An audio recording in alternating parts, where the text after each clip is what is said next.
श्रीगुरुभ्यो नमः। हरि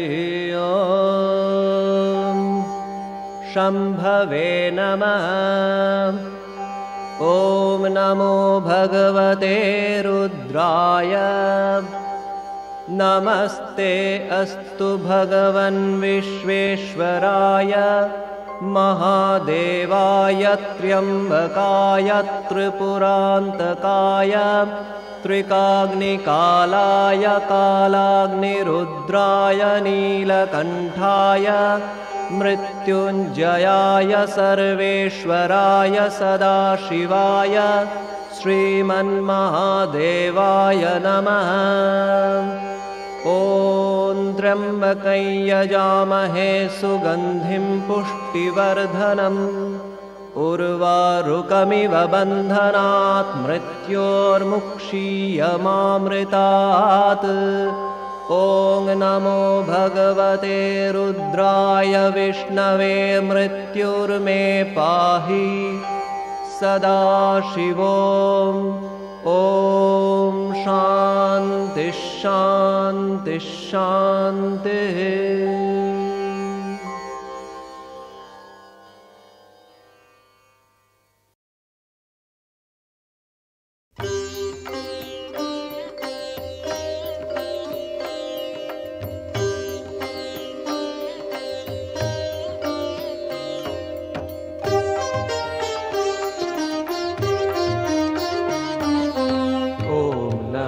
शिवाय ॐ नमः शिवाय ॐ नमः शिवाय शिवाय नमः। ॐ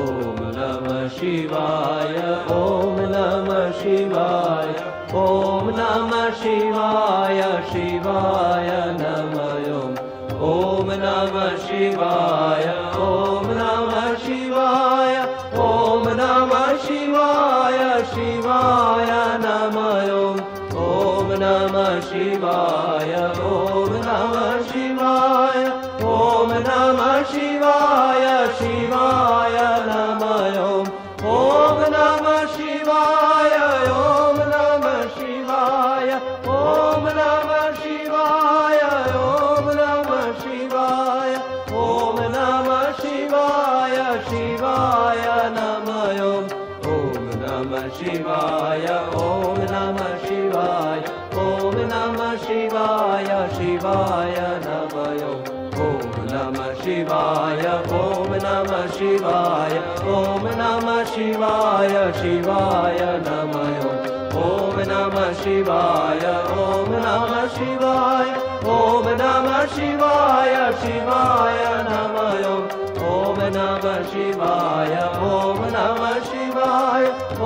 नमः शिवाय शिवाय नमः। ॐ नमः शिवाय ॐ नमः शिवाय ॐ नमः शिवाय ॐ नमः शिवाय ॐ नमः शिवाय शिवाय नमः। ॐ नमः शिवाय ॐ नमः शिवाय ॐ नमः शिवाय शिवाय नमः। ॐ नमः शिवाय ॐ नमः शिवाय ॐ नमः शिवाय शिवाय नमः। ॐ नमः शिवाय ॐ नमः शिवाय ॐ नमः शिवाय शिवाय नमः।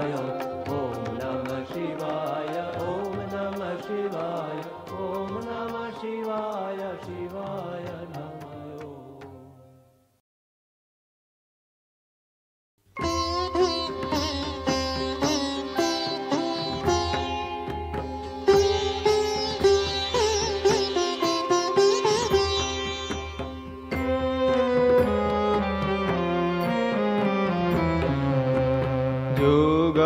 যোগাসনে মহাধ্যানে মগ্ন যোগী বর। যোগাসনে মহাধ্যানে মগ্ন যোগী বর। অনন্ত তুষারে যেন অনন্ত শেখর অনন্ত তুষারে যেন অনন্ত শেখর যোগাসনে মহাধ্যানে মগ্ন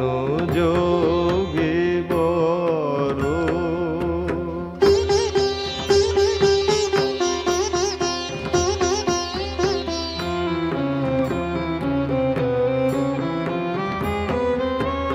প্রলয়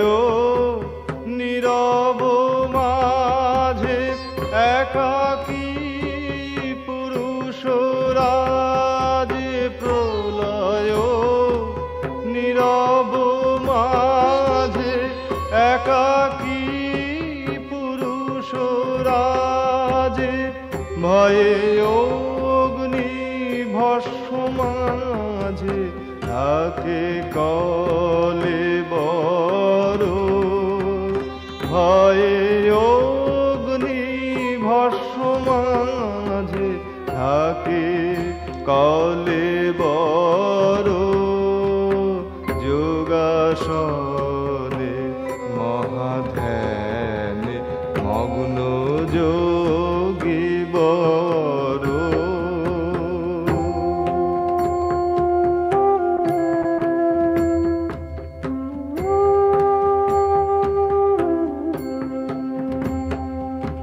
শিশু শোষে নাহি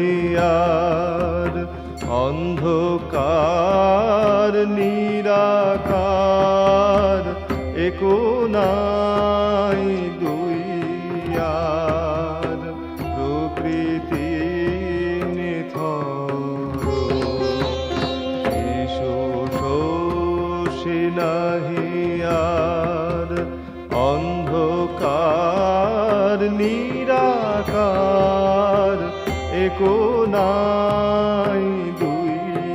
আর প্রকৃতি নিথর কালবদ্ধ বর্তমানে বোমকে শোভম পানে কালবদ্ধ বর্তমানে বোমকে শোভম পানে নিত্য সত্য পূর্ণ জ্ঞানে পূর্ণ মহেশ্বর নিত্য সত্য পূর্ণ জ্ঞানে পূর্ণ মহেশ্বর যোগাসনে মহাধ্যানে মগ্ন যোগী বর অনন্ত তুষারে যেন অনন্ত শেখর যোগাসনে মহাধ্যানে মগ্ন যোগী বর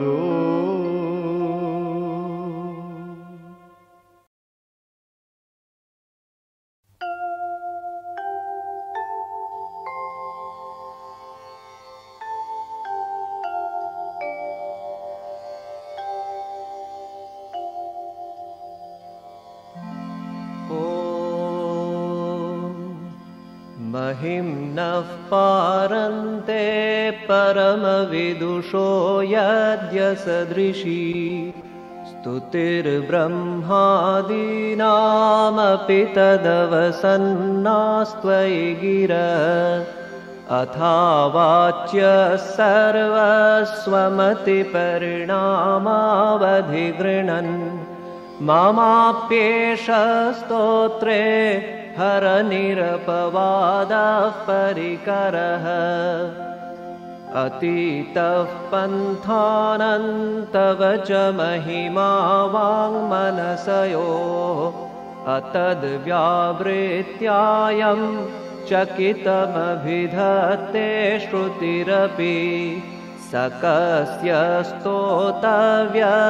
कतिविधगुणः कस्य विषयः पदे त्वर्वाचीने पतति न मनः कस्य न वचः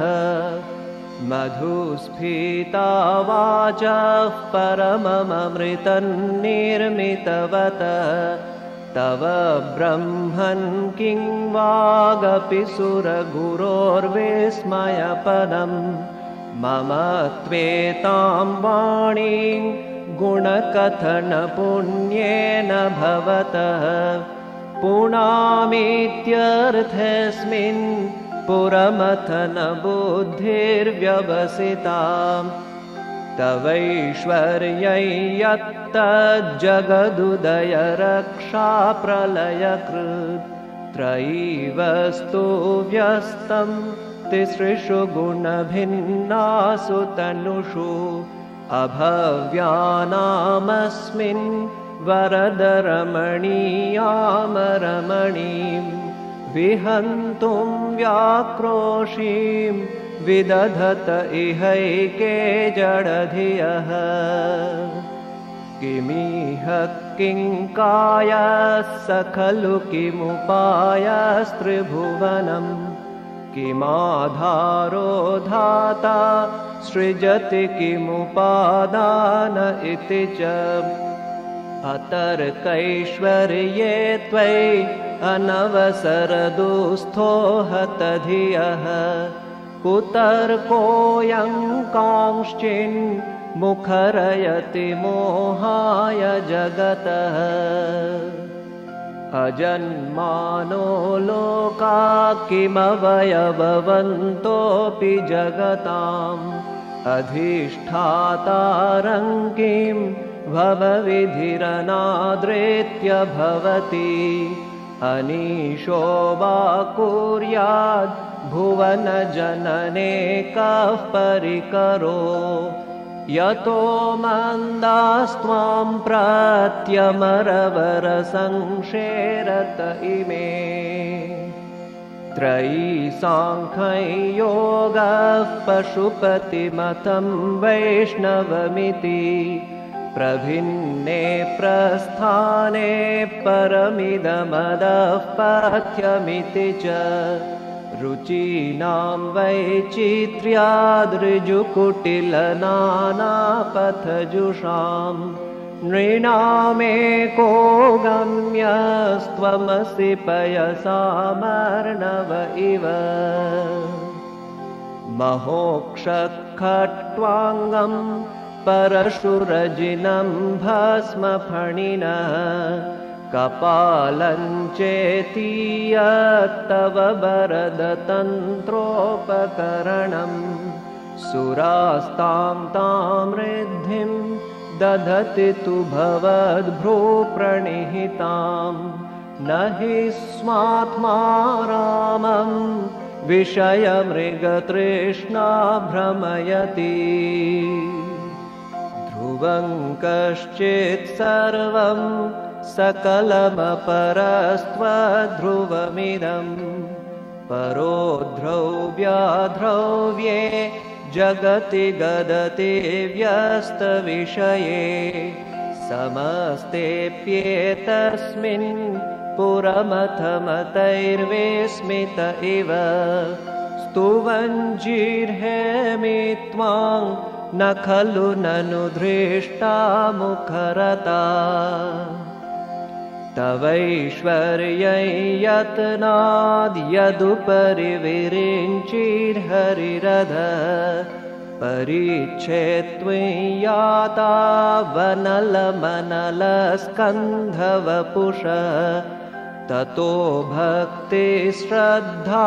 भरगुरुगृणद्भ्याङ्गिरिशयत् स्वयन्तस्थिताभ्यां तव किमनुवृत्तिर्न फलति अयत्नादापाद्य त्रिभुवनमवैरव्यतिकरं दशास्यो यद्बाहो न भृतरणकण्डूपरवशान्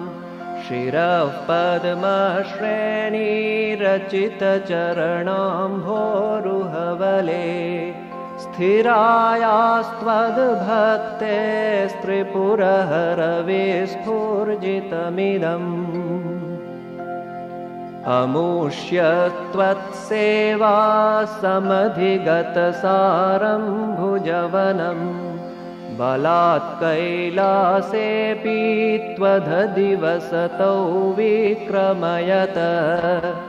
अलभ्यापातालेऽप्यलसचलिताङ्गुष्ठशिरसि प्रतिष्ठा त्वय्यासेद् ध्रुवमुपचितो मुह्यति खलः यदृद्धिं सूत्रां नो वरद परमोच्चैरपि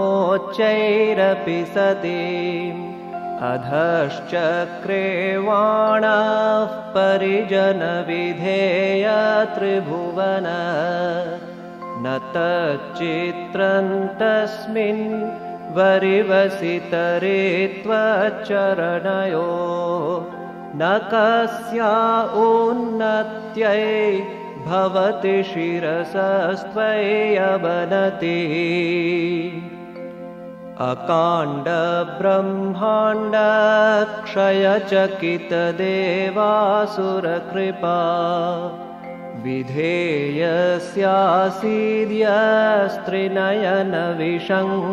विधेयस्यासीद्यस्त्रिनयनविशंसंहृतवतः सकल्माषकण्ठे तव न कुरुते न श्रियमहो विकारोऽपि श्लाघ्यो भुवनभयभङ्गव्यसनिनः असिद्धार्था नैव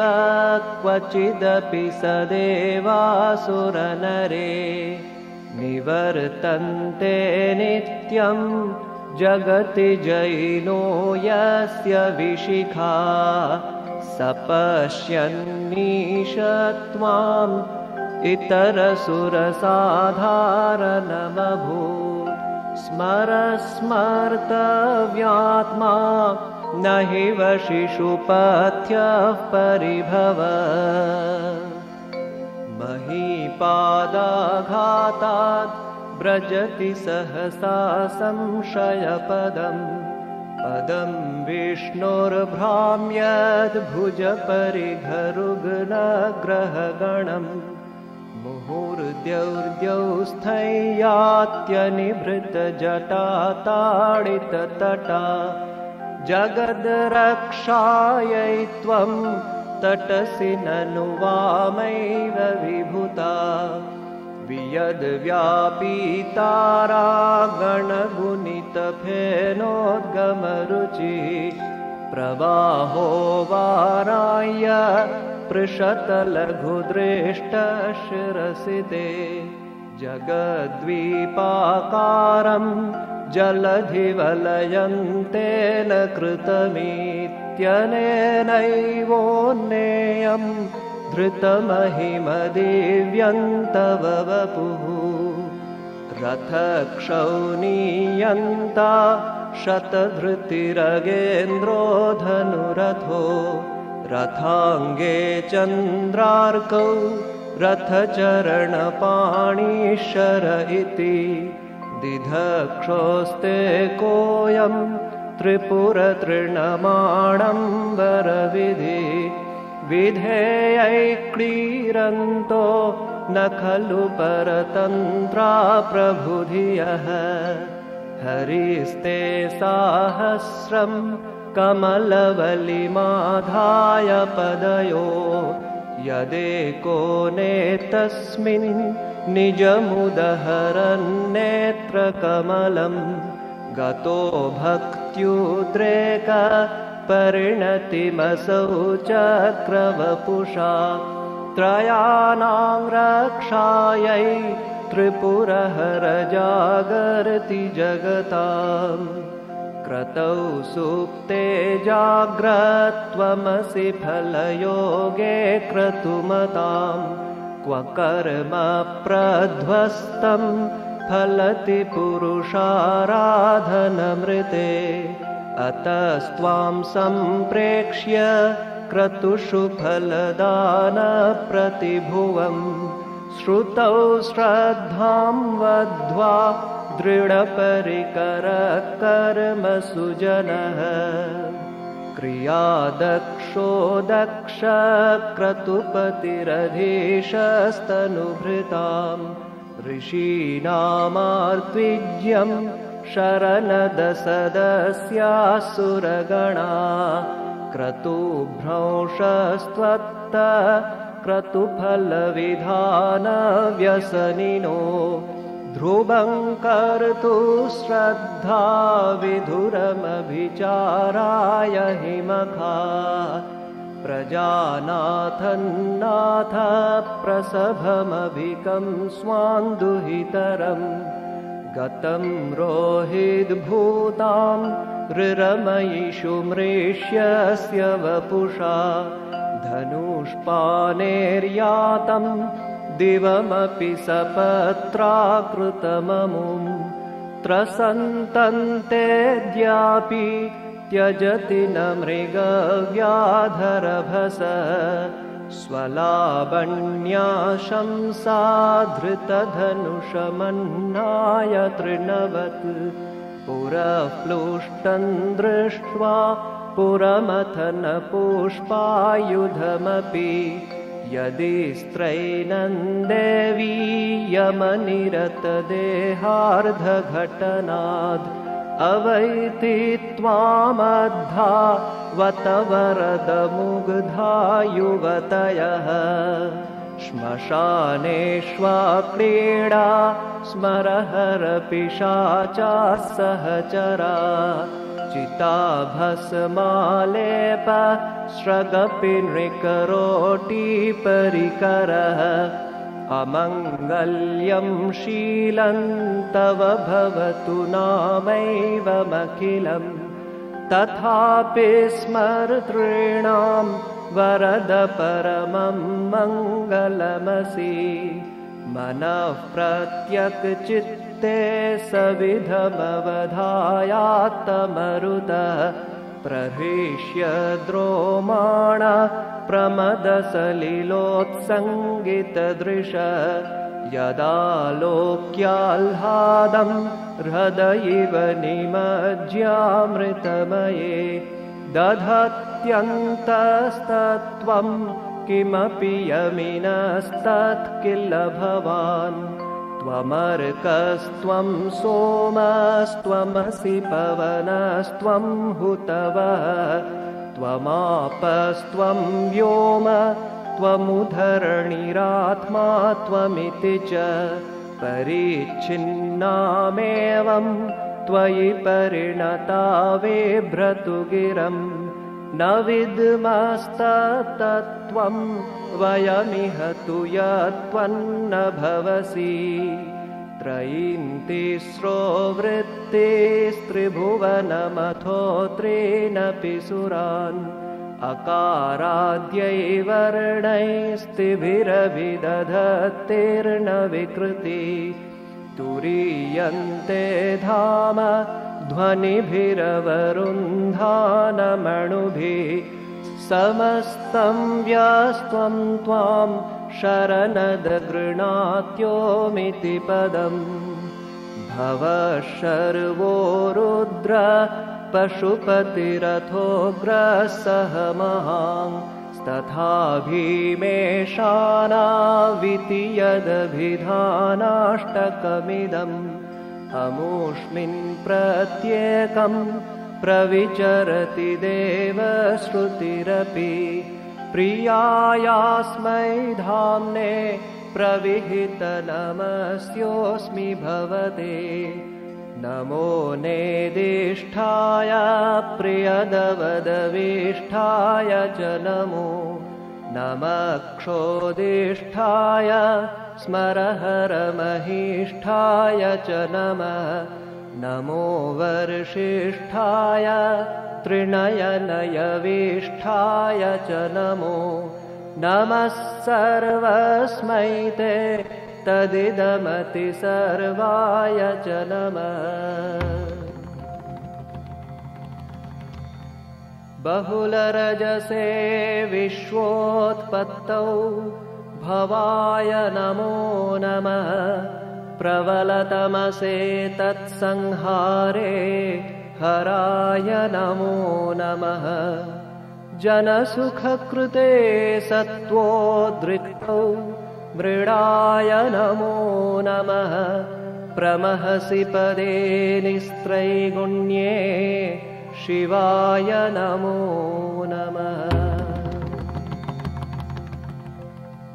कृशपरिणतिचेत क्लेशवश्यं क्वचेदम् क्व च तव गुणसीमोल्लङ्घिनी शश्वदृद्धिः इति चकितममन्दीकृत्य मां भक्तिराधात् वरदचरणयोस्ते वाक्यपुष्पोपहारम्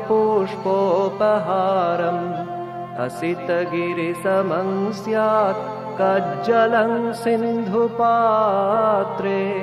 सुरतरुवरशाखालेखनी पत्रमूर्वी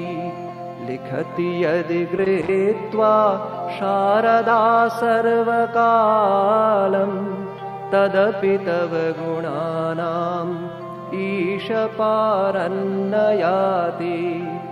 असुरसुरमुनीन्द्रैर्अर्चितस्येन्दुमौलेर्ग्रथितगुणमहिम्नो निर्गुणस्येश्वरस्य सकलगुणवरिष्ठ पुष्पदन्ताभिधानो रुचिरमलघुवृत्तैस्तोत्रमेतच्चकार अहरहर नवद्यं धुर्जटे स्तोत्रमेतत् पठति परमभक्त्या शुद्धचित्तः पुमान्य स भवति शिवलोके रुद्रतुल्यस्तथात्र प्रचुरतरधनायोः पुत्रवान् कीर्तिमांश्च महेशान्नापरो देवो महिम्नो नापरा स्तुतिः अघोरान्नापरो मन्त्रो नास्ति तत्त्वं गुरोः परम् दीक्षादानन्तपस्तीर्थं योगयागादिका क्रियाः महिम्नस्तव पाठस्य कलां नार्हन्ति षोडशीम् कुसुमदशननाम सर्वगन्धर्वराज शिशुशशधरमौलिर्देवदेवस्य दासः स खलु निजमहिम्नो भ्रष्ट एवास्य रोषात् स्तवनमिदमकार्षीर्दिव्यदिव्यं महिम्नः सुरवरमुनिपूज्यं स्वर्गमोक्षैकहेतुं पठति यदि मनुष्यः प्राञ्जलिर्नान्यचेता व्रजति शिवसमीपं किन्नरैस्तूयमान स्तवनमिदममोघं पुष्पदन्तप्रणीतम् आसमाप्तमिदं स्तोत्रं पुण्यं गन्धर्वभाषितम् अनौपम्यं मनोहारी शिवमीश्वरवर्णनम् इत्येषा वाङ्मयी पूजा श्रीमच्छङ्करपादयोः अर्पिता तेन देवेशः प्रीयतां मे सदाशिवः तव तत्त्वं न जानामि कीदृशोऽसि महेश्वर यादृशोऽसि महादेव तादृशाय नमो नमः श्रीपुष्पदन्तमुखपङ्कजनिर्गतेन स्तोत्रेण किल्विषहरेण हरप्रियेण कण्ठस्थितेन पठितेन समाहितेन सुप्रीणितो भवति भूतपतिर्महेश सुप्रीणितो भवति भूतपतिर्महेश। ॐ शान्तिः शान्तिः शान्तिः। हरिः ओं तत्सत्।